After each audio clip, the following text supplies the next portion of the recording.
اللہ تعالیٰ کہتے ہیں یا ایھا الذین آمنوا ان من ازواجکم و اولادکم عدوا لکم فاحذروہم، ایمان والوں جان لو کہ بے شک تمہاری ازواج میں سے اور تمہاری اولاد میں سے تمہارے لیے دشمن کی ضرورت ہے۔ کچھ لوگ ہوتے ہیں جو غلطی نہیں کرتے، زیادتیاں کرتے ہیں۔ ایک تو زیادتی ایک دفعہ ہو جائے اس کو آپ غلطی کہہ سکتے ہیں۔ کسی نے غصے میں آ کے کبھی کوئی بات کہہ دی، جو بار بار سائیکل ہے ان کا، روز کرتے ہیں، ہر ہفتے کرتے ہیں، ہر مہینے کرتے ہیں، سالوں سے کر رہے ہیں، اور پھر آپ سے کہا جائے معاف کرو معاف کرو معاف کرو، تو اس میں غلطی ان کی نہیں آپ کی ہے اگر آپ معاف کر رہے ہیں۔ کیوں؟ کیونکہ آپ کے معاف کرنے میں آپ ان کو یہ بیہیویئر سکھا رہے ہیں کہ وہ یہ چیز کرتے ہی جائیں گے، آپ نے تو معاف کرنا ہی کرنا ہے، آپ نے کیا کرنا ہے آگے سے۔ تو آپ اصل میں ان کی عادت، گندی عادت پکی کر رہے ہیں۔ ایسے لوگوں کو معاف کرنا، اس میں نہ صرف آپ نے کوئی کارنامہ نہیں کیا ایسے لوگوں کو معاف کر کے، بلکہ آپ نے اپنے اوپر بھی زیادتی کی ہے اور اس ظالم پہ بھی زیادتی کی ہے، کیونکہ آپ نے اس کے ظلم کو جسٹیفائی کر کے اس کی عادت پڑوائی ہے، تو اسی میں پڑا چلا جاتا ہے۔ صبر کے نام پہ، معافی کے نام پہ ہم کچھ لوگوں کا بیہیویئر انڈورس کر دیتے ہیں اور اس کو ہم مزید خراب کرتے چلے جاتے ہیں۔ ایسا ہی ہے نا ماما، جیسے کچھ گھر میں کچھ بچے جو ہیں وہ زیادہ ہی لاڈلے ہوتے ہیں، بگڑ جاتے ہیں،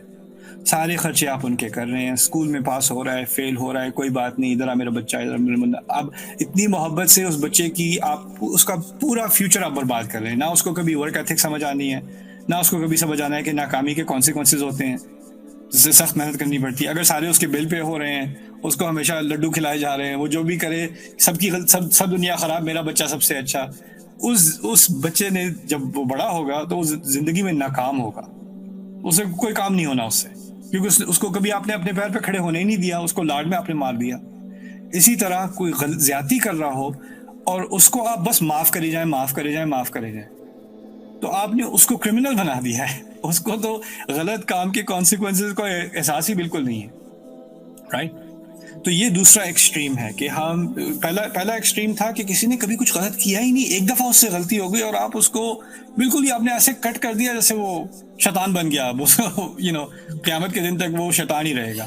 رائٹ؟ اور دوسری طرف کیا ایکسٹریم ہے کہ کوئی غلطیاں کری جا رہا ہے، معاف کیے جا رہے ہیں، جیسے نہیں اصل میں وہ دل کے اچھے ہیں، بس وہ ہاتھ کے برے ہیں زبان کے اوپر ہے۔ تو پھر ہے بیچ کی کیٹیگوری کیا ہے کہ کچھ ریلیشن شپس ایسے ہوتے ہیں، جیسے شادی کا ریلیشن شپ ہے،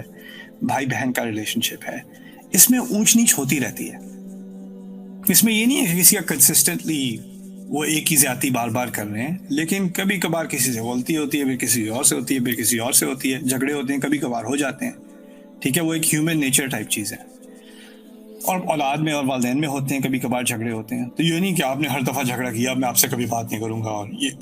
یہ سب نان سینس ہے۔ اور اس درمیانی کیٹیگوری کو بھی اللہ تعالیٰ نے سورۃ التغابن میں بیان کیا ہے۔ اللہ تعالیٰ کہتے ہیں یا ایھا الذین آمنوا ان من ازواجکم و اولادکم عدوا لکم فاحذروہم، ایمان والوں جان لو کہ بے شک تمہاری ازواج میں سے اور تمہاری اولاد میں سے تمہارے لیے دشمن بھی ہیں۔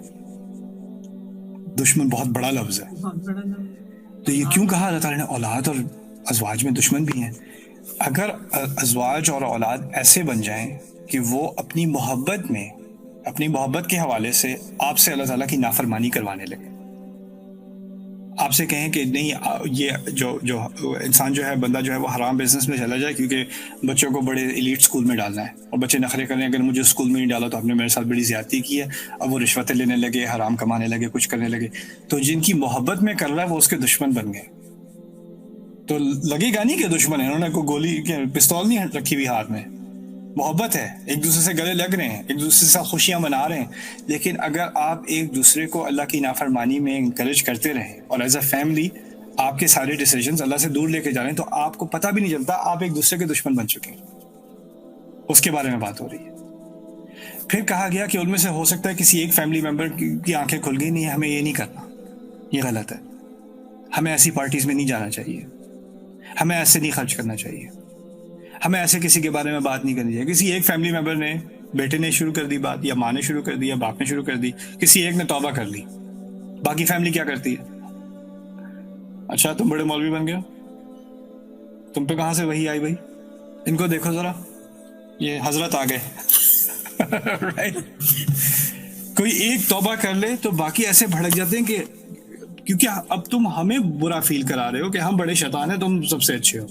رائٹ؟ تو وہ توبہ کرنے کی کوشش بھی کرے، غلط سے ہٹنے سے کوشش کرنے کی کوشش پہ سارے دشمنی پہ آ جاتے ہیں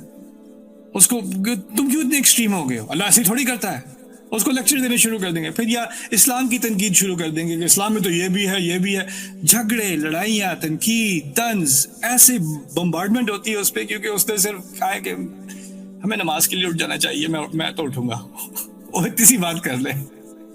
یا وہ کہے کہ یہ، یا آپ لوگ پی رہے ہیں میں نہیں پیوں گا، وہ اتنی سی بات کر دے، بس اس کے بعد جو اس پہ پڑھنی ہے اس کے بارے میں کیا کہا تھا نے، وَإِن تَعْفُوا وَتَصْفَحُوا وَتَغْفِرُوا.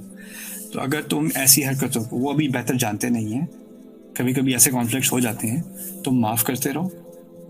وَتَصْفَحُوا اور صفحے پلٹتے رہو، وَتَغْفِرُوا اور کور کر دو. کیوں؟